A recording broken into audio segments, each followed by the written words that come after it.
In Singapore, we always hear that property is the best investment. But is it really? So in today's video, I'm going to do a comparison between property versus stocks. Which one is a better investment? And for the property side, I'm going to use a 1.5 million Singapore condo property, and the investment time period will be 5 years with all the real costs, the hidden costs, or whatever phantom costs included, so that hopefully it can give a fair and balanced view of how you should view property versus stocks. But before that, I'm going to lay down some assumptions, right? So this is going to be a $1.5 million condo. It could be like a 3-bedder OCR or a 2-bedder RCR. And for ownership wise, it's going to be tagged under one Singaporean owner with no ABSD. Okay, so we are not talking about someone who really owns a HDB or condo then buying another one, because ABSD will just make this whole calculation worthless. And since this is an investment topic, the property is also for investment purpose, so not for own stay purpose. Also, the final numbers of each subtotal will be rounded down to the nearest thousand for easier communication. And if you also want to join an investment focused community, then come and join us at over 21,000 members in the Honey Money SG Telegram group today. So the first thing to discuss is the upfront cash outlay. How much do you need to come out of your own pocket when you buy a new condo for investment? And as everyone knows, there will be a 25% down payment, of which 5% must be in cash. Then the remaining 20% can come from your CPF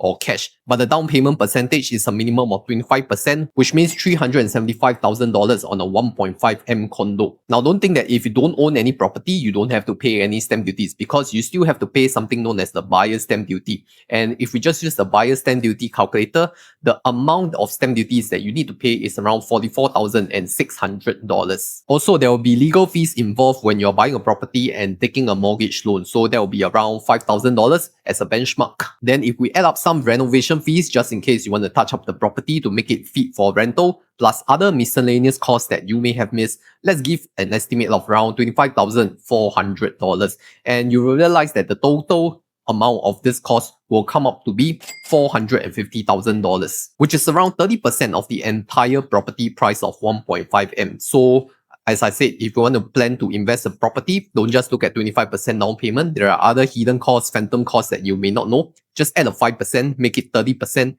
That will be your starting capital to invest in property. Also, I want to talk a bit on ABSD, Additional Buyer's Stamp Duty. So for Singaporeans, you do not have to pay ABSD if this is your first private property and you don't have any properties under your name. But if you already have an existing property, maybe your parents already bought a property and then they put your name inside, then you also kena the ABSD. So that's quite unfortunate, and you have to pay 20% ABSD. And if you look at 20% on a 1.5M property, you're going to pay additional $300,000 at. So $300,000, you're already at a net loss position. So it makes no total sense to invest with the current ABSD rate of 20%. So for our discussion on the video today, we're going to assume zero ABSD. And you know, you are the first property owner. So we will just exclude this whole ABSD discussion, alright? So after we talk about the upfront costs, let's talk about some of these costs and returns after a period of 5 years investments. What is the expected result? On the capital gain side, I'm going to use a simplified approach. Let's say from 1.5M, it appreciate to 1.8M, which is a 20% gain. So that represents a $300,000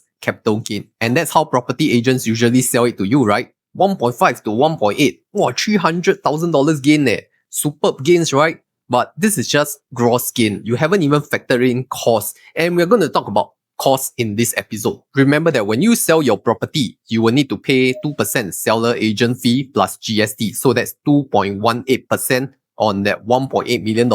And that means an agent fee cost of $38,800. Then for loan interest that is paid to the bank, I'm going to use a very conservative estimate, which is around 1.7% per year on your mortgage interest rates. And based on the interest calculator after 5 years, it is around $89,400 of interest costs. So now, if you look at your net capital gain, instead of $300,000, firstly, you have to deduct the seller agent fee, plus you have to deduct the interest rate cost. And you realize that your potential capital gains is almost half, to become $171,800, rounded to $172,000. Now, as at the time of recording, I'm using a 1.7% low interest rate. But if you go through mortgage brokers, you may get even more attractive interest rates. Like I found from cashew.sg, it could give as low as 1.6%. So that reduces your interest rate cost and maximizes your returns. They even have a best rate guarantee where you can get up to $2,000 if you found a better rate within 14 days after signing, but more on that later. But yes, I'm very sure you property investors are going to tell me it's not just about capital gains, because for investment, right, we got to rent the property out, so we are going to have some rental yield. So let's calculate the rental yield. And I'm going to use a conservative estimate of around 3.6% rental yield per year. So gross rental for a 3-bedder OCR, let's give an estimate of $4,500. Multiply by 5 years and multiply by 12 months, and that gives you 270,000 in terms of the total gross rental income. But don't forget that when you rent out your property, you're going to incur operating expense as well. For example, property tax, which you are going to pay on the investment property, since you're not staying there, it's not owner occupied. You're going to pay around $22,500 over a period of 5 years. And don't forget that when you rent out the property, you must also pay your real estate agent commission. And usually it's like every 2-year lease, you will have to pay them 1 month of rent. So over a period of 5 years, you have to pay them 2.5 months of rent. So 2.5 multiplied by $4,500 will come up to be $11,250. Oh, don't forget, you also have to pay MCST, which is like your monthly maintenance cost for the condos. So let's give a conservative estimate of around $400 per month, plus any buffer for repairs and maintenance. So that will be $28,500 over 5 years. So let's calculate the net before income tax. So it's going to be $270,000 gross rental minus $22,500 minus $11,250 and minus $28,500, and that gives you a subtotal of $207,750. And this is before income tax. I haven't included income tax yet, because don't forget, when you rent it out, it's part of your rental income, and that's added on to your chargeable income. And I'm just going to use a very conservative income tax rate of 11.5% tax bracket, because that's the bare minimum of tax bracket you should be in if you want to afford a 1.5M condo. Of course, I know people earn much more, but I'm going to use conservative 11.5%. So based on this tax bracket, you are expected to pay around $23,900 in income taxes for your rental income. Therefore, if you look at the net rental after tax and after all the operating expenses, it will come up to around $184,000 after all the summations and deductions. So let's come back to the calculation again for the total property return. Capital gain side, we are looking at $172,000. Net rental after tax, we are looking at $184,000. These are all over a period of 5 years. So the total net profit, if we add both of them up, will become $356,000 after investing for 5 years. Sounds pretty good, right? Then if we just want to calculate the return on investment, that would just be 356 divided by 450, which is around 79% return after a period of 5 years. And if we were to annualize that, that's around 12% compounded annual growth rate, CAGR. So annual investment return 12% sounds really good, right? We'll come back to this number later. But here's a pro tip: if you are looking to apply for a home loan, mortgage loan, or you are looking to refinance in a low interest rate environment, you should not just go to the banks. You should go and look for mortgage brokers, because they work with various banks so they can get the most competitive rate based on your situation. And you know, the good thing about working with mortgage brokers is that you don't really pay out of pocket, because the banks will pay them, so there's no additional cost to you. But if you ask me personally, I've been using cashew.sg recently. So they have this recommended tool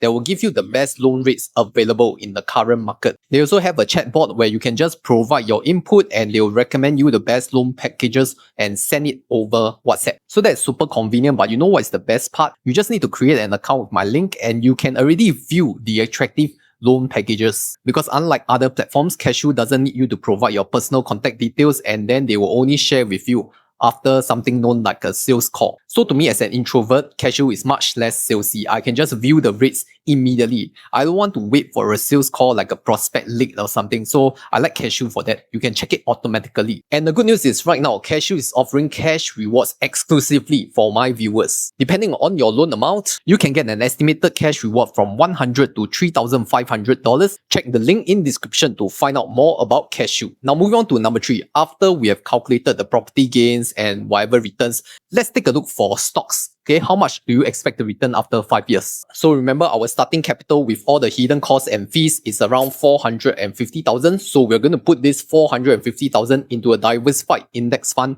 also known as the S&P 500 index. And then we just assume a very conservative 10% annual return, also known as the CAGR. Then after 5 years, it will compound to $725,000, which also means your gross profit is $275,000. And remember, because when you invest invest in stocks, there's no like hidden fees and whatnot other than the buy and sell commission. So the net gain is also $275,000. Then if we look at the return on investment, it is around 61% after 5 years or 10% annualized, since that is the assumption that we use. So moving on, let's do a side-by-side comparison between property versus stocks. Which one yields more return? If we look at the investment net profit of 5 years for property with a rental yield at 3.6%, then we can come up to a total return of 12% per annum for this investment property. But if we look at stocks, since we already set the baseline to be 10% CAGR, that really loses out to property, right, on first glance. And don't forget that my property gain has already included all the hidden fees like buyer's stamp duty, loan, the tax, the interest rates, the MCST, the agent costs. All these have already been factored in. But for stocks, it's really just 275k, 10% CAGR, but it's really liquid. So now let's do an overall analysis of the results and how you should approach property versus stocks investment. You will realize that for an investment property, if you rent it out for rental yield, at the current loan interest rate of 1.7%, it is actually ahead of stocks because we are currently in a lower interest rate environment, so that really favors property more in terms of a lower cost of investment. Then if you are able to get even more attractive packages like 1.6% from Cashew SG, your financing costs will be even lower. And just to be clear, Cashew is not just for investment properties. If you're already staying in your own stay property, be it a HDB or a condo, you can also finance it to a lower interest rate. For example, if you're currently on a HDB loan of 2.6%, you can also refinance it to a bank loan offering you lower than 2% per annum. So that's some significant savings that you may enjoy even if you refinance your current property, which is an own stay property. But I want you to remember something very important is that rental income is taxable,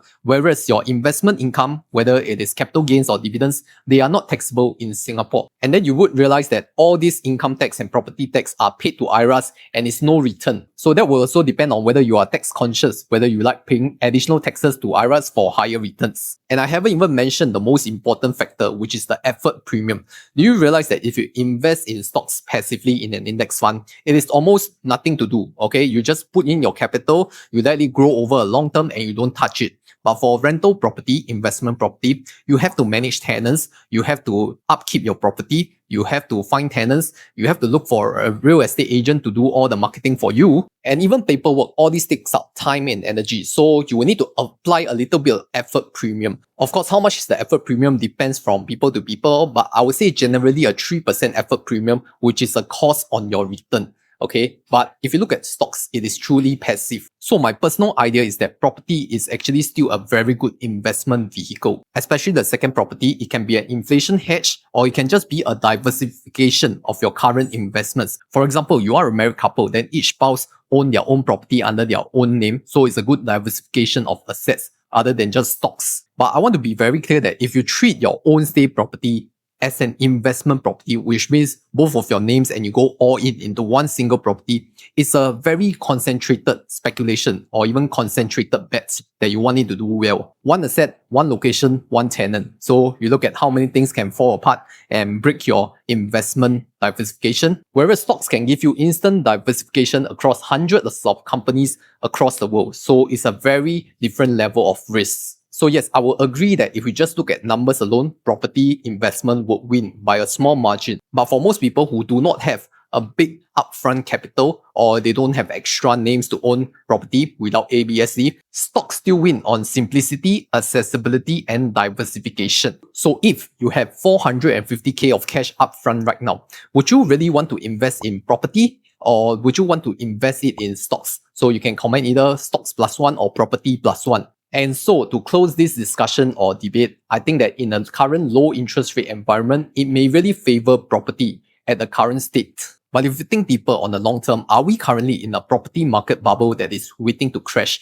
I do not have an answer to that since we have so many cooling measures in place, but nobody would know, right? Also, don't forget that a falling interest rate environment not only benefits mortgage loan, but it is also good for stocks since there's lower financing costs. Then companies can maximize their return. So I would say that for a 12% property return versus a 10% stocks return, if you add in the effort premium of 2%, they are quite comparable. It just depends on which one you really favor and whether you have the risk appetite for each of them. And of course, there are other factors that really affect the total return outcome if we discuss property versus stocks. For example, change in interest rates, vacancy period, whether you can get a tenant, the growth rate of stocks versus property, which one is better, government policy that may affect cooling measures of property, and definitely income considerations and total debt servicing ratio that is more on a personal income level. So having said all of this, I hope you come to a holistic comparison of which one is better for you, stocks versus property, and that is all individual to your own taste. So property plus one or stock plus one, you go and decide. But if you want to know how to invest for beginners in the stock market, you just want to dabble in it, then you can refer to my previous video right here.